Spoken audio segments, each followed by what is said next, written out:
ప్రభునామమునకు స్తోత్రములు.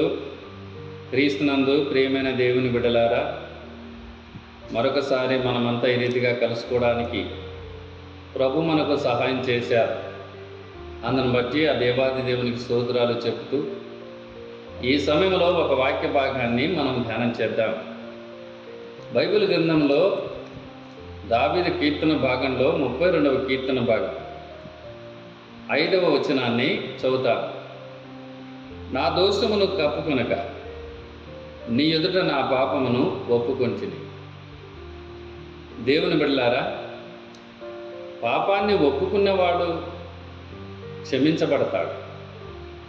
పాపాన్ని కప్పిపెట్టుకున్నవాడు క్షమాపణలోనికి రాలేదు. నేను చేసినటువంటి ఎవరికి తెలియదులే అని మీరు అనుకుంటూ ఉంటారు. కానీ దేవుడు సమస్తాన్ని చూస్తున్నాడన్న విషయాన్ని దావీదుకు తెలుసు. అందుకే తన దోషమును కప్పుకోకుండా ఒప్పుకున్నట్లుగా మనకు రాయబడి ఉంది. కనుక సోదరులారా, పాపాన్ని కప్పు పెడితే ప్రమాదాలు పడతావు, పాతాళానికి వెళ్ళిపోతావు. ఎందుకంటే పాతాళము పాపము చేసిన వారిని పట్టుకుంటుంది అని యోబు గ్రంథంలో రాయబడింది. కనుక నువ్వు ఎంత పౌర పాపమైనా పర్వాలేదు, కానీ ఒప్పుకుంటే కనికరించబడతావు.